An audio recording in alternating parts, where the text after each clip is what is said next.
When this program was originally announced, it said it would have Claire Koshar and Shirley Thompson here, and I figured out in my weak mathematics that that gave us almost 100 years of membership in the Marjorie Rawlings Society.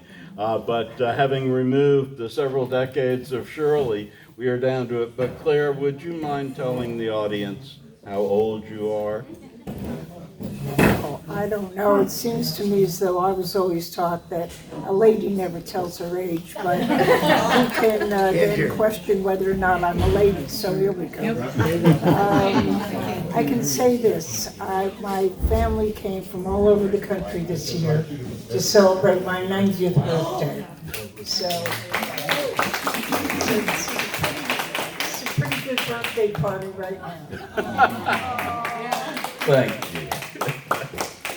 Now, where were you from? You were not from Cross Creek or Hawthorne. Where were you from?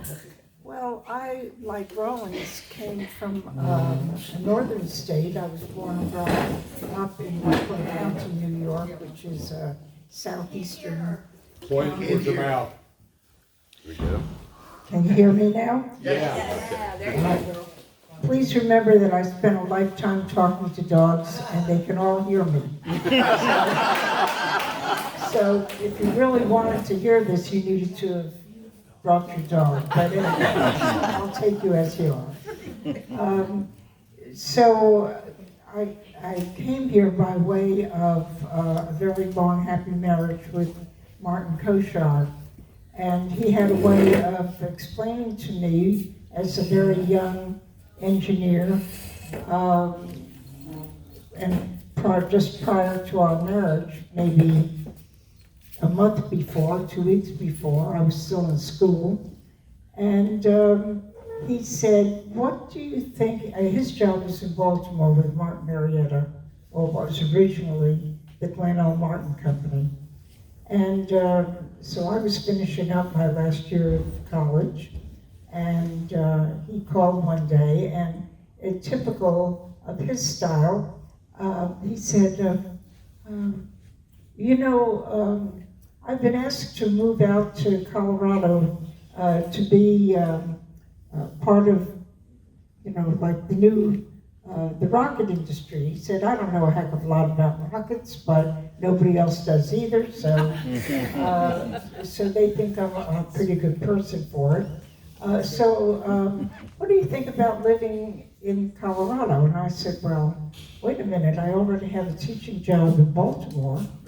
Well, I know, but he said, I think this is a really good opportunity, and I was certainly of that generation where I could stand by my man, so off we went to Colorado for 10 years. I thought I would live and die there. I really wanted to. They were very happy years. 2 of our 3 children were born there. However, after a certain amount of time, 10 years, I had another one of he always called me, he never asked me these things face to face. And it was usually he would call me on a Friday and say, can you be ready on Monday? Sure I can. So at that point he asked if I would go to Orlando, Florida. At this point we had 3 children. I did not want to come to Orlando, Florida. I had some very strong feelings about schools that either had been segregated or in many ways were still segregated. I did not want my children brought up in what I thought would be that atmosphere. However, we have lived in Florida now I have lived in Florida now for, I think, close to 60 years. And of course, you can't get me dragging, screaming, shouting to ever get me to leave Florida. So I'm one of those people who pretty much finds home where it is. And I think in some ways, that's what Marjorie Rawlings did. I think it came as a horrible shock to her when she saw her house at Cross Creek. It was battleship gray from one end to the other, inside and out. She barely comprehended the ways of life, but she decided to immerse herself into it and gave us this beautifully written record of the things that she found here. So it was kind of an easy transition, but it took me a couple of weeks in Florida. I told my children that I didn't want them to know that I was unhappy. And so I would go into the closet. It was a walk-in closet. I had never seen such a thing. I thought that was great. But I would go, for about 2 weeks I would cry, and then missing Colorado, and then I thought that's pretty stupid. So I got over it, and you can't get me out of here now. And at what point did you become first familiar with Marjorie Rawlings? Was it when you moved to Florida, or did you read The Yearling when you were growing up, or see the movie? I don't recall the movie, of course, but I do recall reading The Yearling when I was 10. And I was taken with not only the story, but the words of it. I've always been fascinated by the English language, the use of it, the innuendos of it, the way, the persuasiveness of it, when used correctly. And so I had been enthusiastic about Rawlings from the time that I first read that story, which was sort of Long ago and far away. it's sort of, yeah, that I was not only interested in the story itself, but also the construction of it. And I started writing when I was very young. My 5th grade teacher read something that I wrote. I was a 5th grade teacher once, and I would never have said this to one of my students, but this 5th grade teacher said, well, you must have copied this from somewhere. Oh, no. That was my introduction to the world of writing, so but I survived it. And you have written a book, right? I have. And one of the main things I learned in the process of my book was learning the business of the publishing business, which was a whole new world to me. It was not a problem to write the book. The book was written really for competition, dog enthusiasts, people who participated in obedience, field, confirmation, whatever. And I wrote it for my students. And I found out, for one thing, that it's a bad idea to ever have an argument with your publisher. And I had a serious argument with him, and it ended up, he was explaining to me that he disagreed. He wanted it to be what I thought was a very trite title, Everything You Ever Wanted to Know About Dog Training. That was not what the book was. The book was sort of a, come on, you can do this. Look, this is how you get your clothes together in your suitcase. Come on, this is how you get yourself to the show ring. No, you don't need to be nervous, everybody else is too. And it was really more of a sports psychology book than it was a dog training manual. Well, he liked his title and I liked my title. And he explained to me in no uncertain terms that he had been in the dog world for, he told me how many hundreds of years, whatever it was. And I said, yes, sir, I certainly understand that. He said, well, you know, I've judged dogs for 40 years. Yes, sir, I understand that because actually I have shown my dogs to you. And there was this long silence, and then he said, did you win? And I said, yes, I did win. He said, okay, then we understand each other. It was peaceful from then on, but it was a very important lesson to me as a writer that there are times to have a battle and times not to. And you and Marjorie shared an interest in dogs. Did that help you bond with her? Well, of course, I loved reading her story, her affection for her own personal dogs, as well as her great love for all of those creatures, and what we now call all creatures great and small. I certainly felt the same way. I also was very taken with her affinity for her land, and took me quite a long time to convince my husband that we really wanted to live in the country. That was the only thing we ever truly argued about in a 68-year marriage, was that I wanted some land around me. I needed my own place of beauty. And I'm a very stubborn person. You can ask my daughter Jennifer if you want to. But I am a very stubborn person, and I wouldn't let go of the idea that I did not need to live in a suburb. I needed to have some land around me. So eventually we moved to Montverde, Florida, where I live now, and on 15 acres. And my husband, to show what sort of a person he was, on the very first night we were sitting out on our porch at our newly constructed house, and he turned to me and we could hear the Chuck Will's Widows. Yes. And he said, "This is the best thing we have ever done." Oh, that's great. So, Water? Yeah, I was just gonna say, do you need some? I'll get you some. You have talked today, and I know we've talked other times, here's the water for you, about the Society's founder, Phil May, and I always feel like you channel Phil May for the rest of us now. How did you first run into Phil May? well, I had been asked to be a member of the board. I have to tell you that the meetings were held in what is probably still called at University of Florida, the Rare Books Room.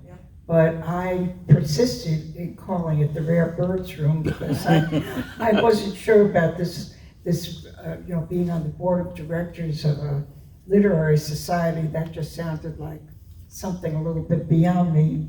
So I met Phil there. I also remember that typically I am a tardy person. I was born 2.5 weeks late. I have done that later. The only reason that I got here today is because my daughter kept reminding me that we were going to be on time, we would not be late, and so somehow magically I got here. But I was late, of course, to my first board meeting and tried to find a parking spot at the University of Florida. Great fun. Finally, I saw a reserved parking spot reserved for the attorneys of the law department. I thought, perfect. Now I knew something about the law, as my father was an attorney. And so I got to the meeting. I was late. Everyone was seated. There was a seat for me. I got into my seat. I took a $1 bill and I handed it up to our president, who at that point I believe was Phil May. I handed it all the way up, and it got to the front of the table, long table, and he said, "What is this?" And I said, "Well, if you would hand that to Roy Hunt next to you, Dr. Roy Hunt," I said, "I am retaining him as my attorney." So I was. I never did get a ticket that day. So that's how I met Phil. He laughed. He thought that was pretty funny. We slowly became friends. But what it was memorable was that at one of the early conferences, Elaine Bradbury, who now, with my great fortune, is my next door neighbor, Elaine and I were having breakfast, and Mr. May walked in alone and looked around and didn't see anybody, and So of course we said, come and have breakfast with us. And if you met Phil, he was in every word a gentleman. Yes. And he never seemed to forget that we welcomed him. And so forever after, in the mornings of the conferences, he would come and find me and he would say, are we having breakfast together this morning? So we became very good friends. Now, I always associate you with one of the large improvements at Cross Creek, which was the return of the barn. If you can imagine a farm without a barn, that was the situation for many years. But you played the key role in that barn being there now, and there's a backstory to it that you told me once. How did that barn replacement come to be? Well, the myth was that since my husband worked for what was at that point probably Martin Marietta, it is now Lockheed Martin. The myth is that obviously if he worked there and was well known there, that he went to the powers that were, and would get the money. But of course that's ridiculous, because if you understand his sort of work, it would be so inappropriate for him to go and ask for money. So he said, besides that, Claire, they're never going to give you anything. Well, you know, never's a long time, and I have learned that many times things that you think people will not give you or do for you, it's only a matter of asking, and asking maybe in a way that makes sense, asking in a way that makes or encourages someone to do something. So I went in to see Mr. Phil Jeremita, who was part of their community, something or other, I don't know. And when I got to the security desk for my appointment, I asked for Mr. Jeremita. I gave my name. Of course, they recognized my name, and they said, are you looking for employment? And I said, no, not unless he needs a dog trainer. So I went to talk to Phil, and I explained to him that the corporation would give every year thousands, maybe hundreds of thousands, to many, many community needs. They would support the orchestra, they would support theater, they would support many, many important things. However, people would have to come and then spend their own money to come and avail themselves of these things. I said, if you go to the Rawlings house, you maybe charge $4, which is what it was then, $4 to come and have a tour through the house. And so it's available to almost every Florida family and our visitors from all over the world who would come to see Rawlings house. And I had been told by Marjorie's growth manager, Snow Slater. Mr. Slater was very firm with me, and he said, as you said a minute ago, that there's no farm without a barn. I mean, it's ridiculous. They need to have one. So I simply asked for it, and I was given the first $20,000 to go rebuild the farm. Sally Morrison, who was at that time the ranger, and I had some, I would say, difficult conversations with the Parks Division, Parks and Recreation of Florida. They wanted me to have these big steel poles, round poles, to hold up the roof of this little barn. And I was not having any. I was having a recreation of the barn. And finally I found my architect of my own house, who gave a very detailed report of why we were well within the code to have certain braces in the ceiling, but certainly did not need big steel poles for the barn. When I was at the barn racing, Idella Parker, who I had met many years before. Idella looked at me, and if you knew her, she didn't take any prisoners, so Idella looked at me and she pointed her finger at me and she said, "Missy, I don't know why you're so proud of putting that barn up." I said, "It's nice, I'm glad they had that barn, but I don't see where my tenant house is." And she said, "This is no nonsense lady." She said, "You're not going anywhere until you get that. I don't care what it takes. You go wherever you went before, and you get the money for that tenant house." And the only answer was, "Yes, ma'am." So of course I went back, and I went back with a letter in hand, and I wish I could find a copy of it, but there was no way for this corporation to turn me down without appearing to be the worst racist in the entire world. So I shamed them, and of course I got an additional $8,000 to move the tenant house. So we are at least doubly indebted to you. Yay. But that's just in Cross Creek. Now, when my son was of the age to be baseball crazy, we went 3 times to the Baseball Hall of Fame in Cooperstown, New York, and my car just naturally got off and drove through a little hamlet called Van Hornsville, where Marjorie Rawlings had her Yankee house. And you also left your mark on Van Hornsville. Tell us that story. Well, in my heart, I am still a Brooklyn Dodgers fan. I don't care. Let me tell you about all these teams now and all these guys. All I know is that I watched Jackie Robinson slide home. That's all I know. I never needed to see another athlete in my life. He was, how sometimes they ask you for your security question? Who was your childhood hero? Jackie Robinson.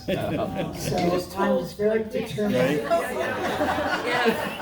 Now we can access all our accounts. Your credit card's maxed out. So my son Johnny is a big baseball fan along with me. I know there are other sports. I appreciate them. I can even say in this very interesting group of people, I can even say publicly that I'm a Florida State fan. Yes. A lot of our money went to Florida State, the education of 2 of our 3 children. So John decided that we needed to take a trip to Van Hornsville to the Hall of Fame to see the induction of Cal Ripken, who is also one of my heroes. So we got in the car, we met up there, we got in the car, and we drove, I saw the Van Hornsville sign. I said, John, I know that Marjorie Rawlings came to Van Hornsville as one of her partner's journeys, somewhere where she could go privately and get her writing done. And I said, I want to find out where the house is. And he said, well, we need to go find the courthouse. So we did. And we went to the public records and we went through. It took us some time to get far enough back, but we found the address under her name. And it was Marjorie Kinnan Rawlings, but she also, of course, used her married name. And we drove over there, and here was the house, and we knocked on the door, and this little girl answered, and I said, is somebody home with you? No, I'm here after school. So we had no intentions of going into that house, but we did know exactly where it was. And I was determined that we would recognize it. And of course, we went up, and several of our members went with me, and we absolutely marvelous party on her backyard. And I was very concerned about, having proper refreshments, because I don't do anything without that. So my husband and I had stopped in Publix, or whatever I don't think it was Publix, but to get Not far yet. and to get the pastry, but more important than that, of course, we got the champagne, and went to the house only to find out that the current owners also had pastry and champagne, the most beautiful backyard, and they kept the house as closely, and have kept it as closely as they possibly could to the way it was when Marjorie stayed there. And we put a plaque on their house, and it says, where for a short sojourn, Marjorie Kinnan Rawlings stayed here. Oh, that's nice. So she wrote, as you know, she did a lot of the writing of the sojourner at that house, and so I wanted that to be on the plaque along with her name. And I remember another trip you took to a small country cemetery outside of Perry, Georgia, to honor our old board member and friend Buddy Bass, who was entertained us many times with stories of his growing up as Marjorie's neighbor in Cross Creek. You remember anything about that trip in particular? I know that Elaine Bradbury, who has gotten me out of a whole lot of trouble, Elaine and I went to Elko. Okay. Yeah, Elko, Georgia. And we went to the donut shop, and we said that we needed donuts for, we didn't know how many, maybe 30 people, maybe 5 people, we didn't know, but we wanted donuts. Oh yes, just come in tomorrow morning before your event, we'll have them here, it'll be great. So we said fine, and the morning came, we had found the cemetery, we found a charming cemetery caretaker who did everything he could to make it easy for us to install our plaque. And then in the morning we got up and we went to the supermarket to get our donuts. And we went at about, I don't know, Elaine, what time was it? It was very early, Very, very early. and it was the donut shop. Oh, you're right, it was the donut shop. So we got there and we said, oh, we've come, we need about, maybe 2 dozen, maybe 3 dozen donuts. Oh no, we're very sorry, they're all sold out, they've been gone for hours. So Elaine said, not to worry. So we went to the supermarket and we bought donuts and coffee. It was a very cold morning. We were all glad to have coffee. We had, and I believe you were there. Yes. And we had some society members who came, and it was such a rewarding day, because my idea was not what had been done before with these markers. They had just been installed by the society as a quiet thing. I thought it was more important to involve the families, and I did that, made sure that happened, both with Buddies and then with Idela's, and the same thing with JT Glisson. I wanted to be certain that their families knew that not only did we put these plaques which cited that they had been recognized in the writings of Marjorie Kinnan Rawlings, but also that we recognized their roles in her life and life of the society.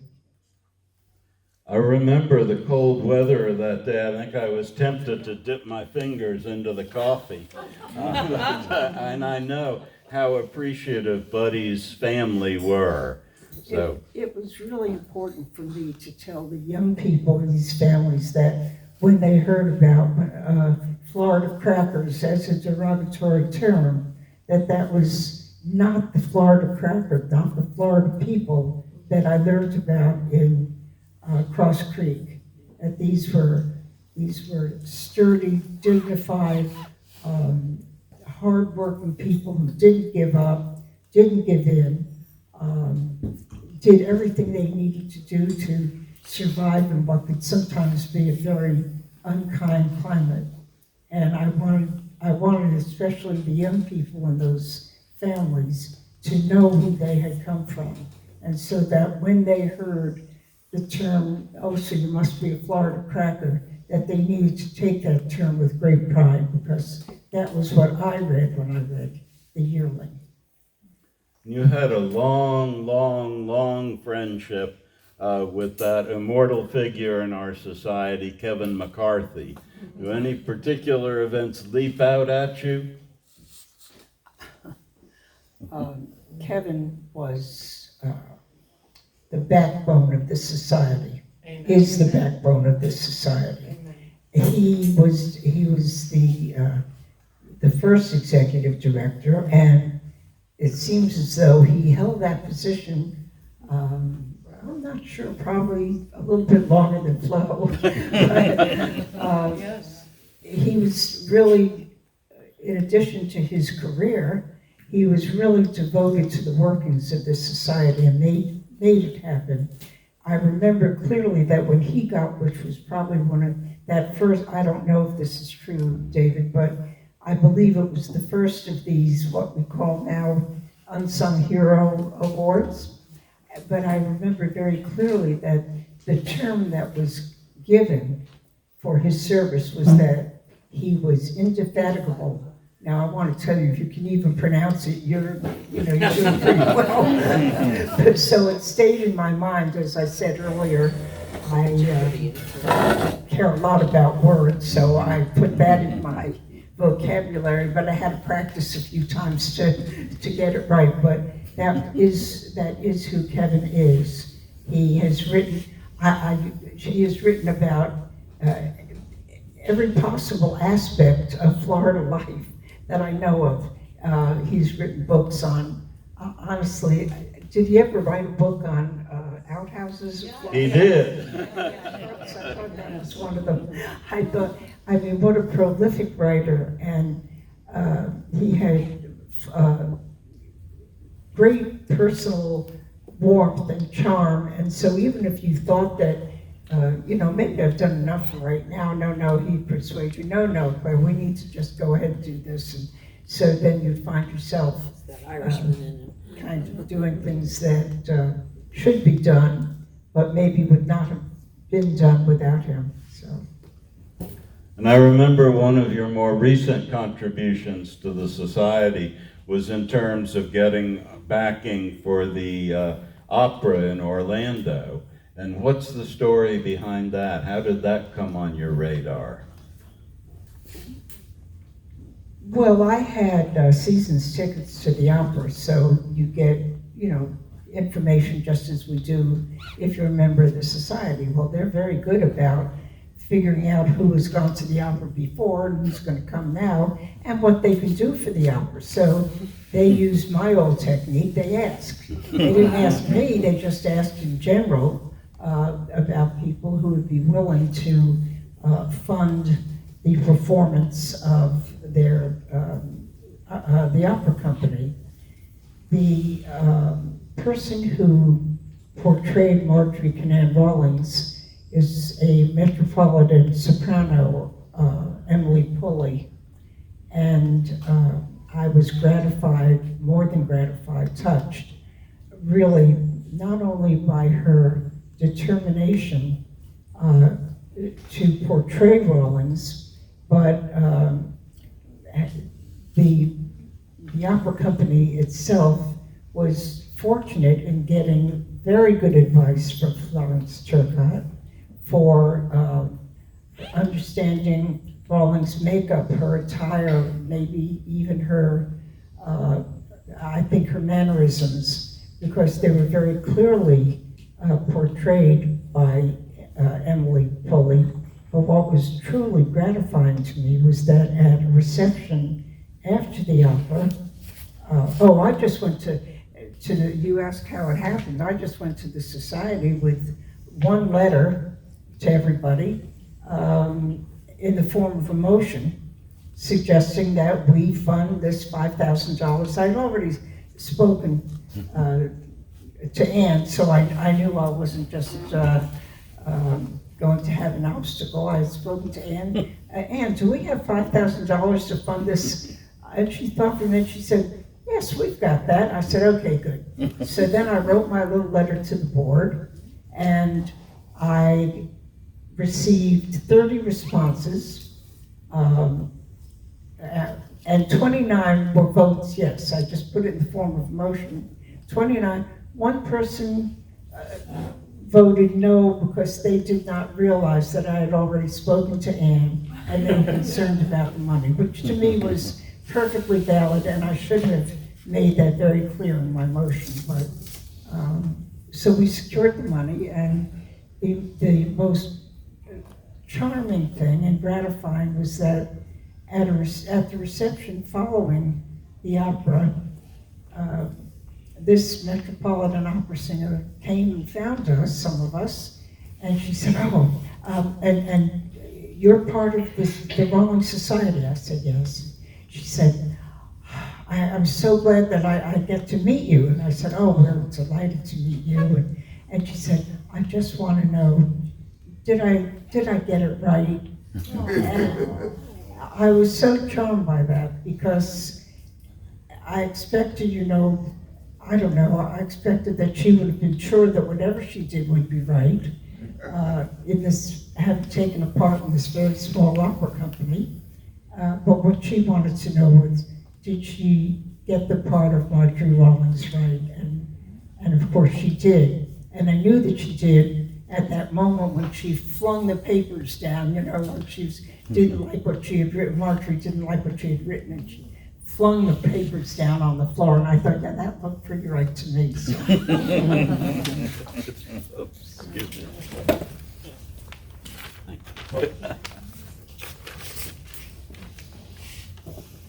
Now, there's always an element of geography in this society. You've heard people talk about how Marjorie represents the soul of Florida. And from the early days in the society, we had the Tampa 3, now the Tampa 2. And I always think of you and your next door neighbor as being the dynamic duo of Montverde. How did you acquire such a wonderful next door neighbor?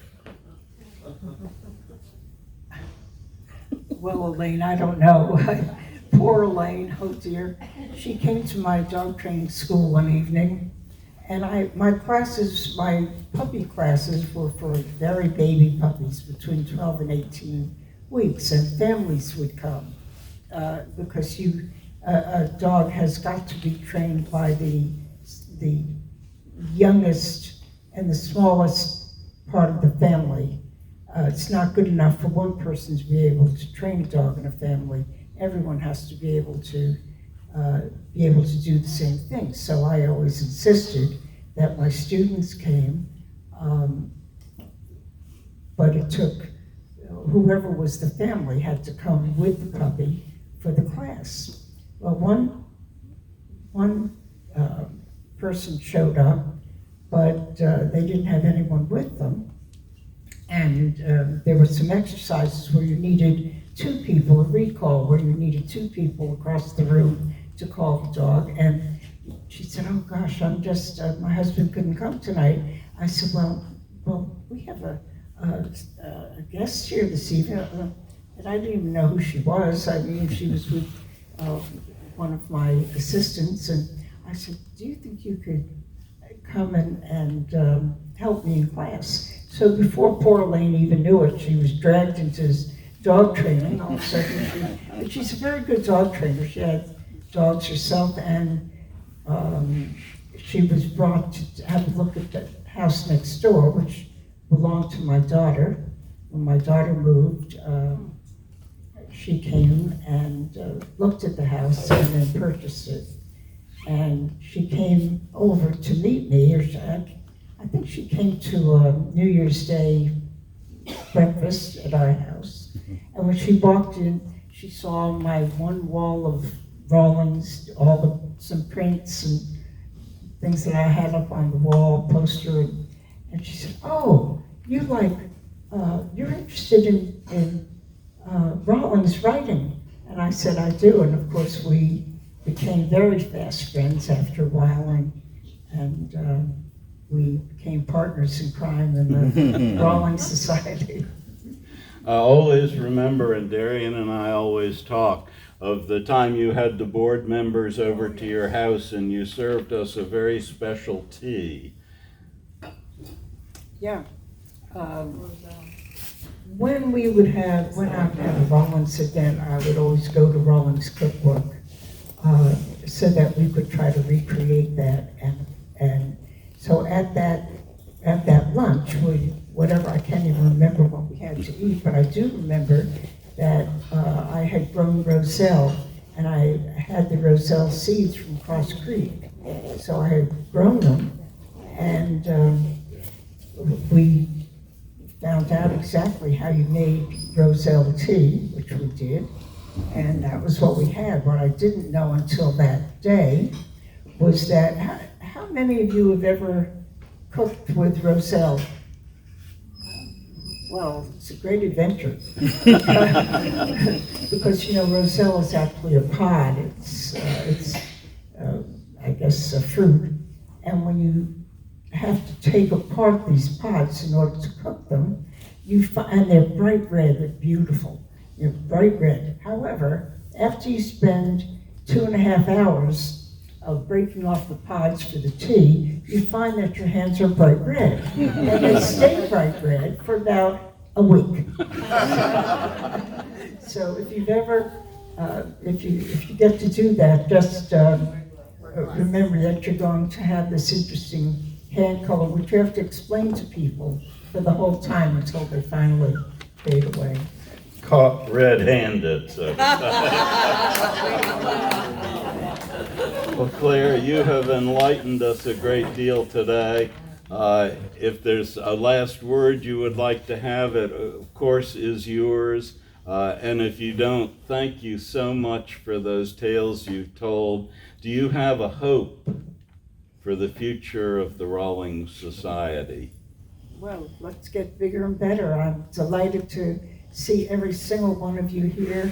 One of the greatest joys of being a part of this society is, of course, learning everything and anything we can about Rawlings, always hoping that each speaker we hear has a very direct relationship with the works and writings of Rawlings, so that we can always learn more.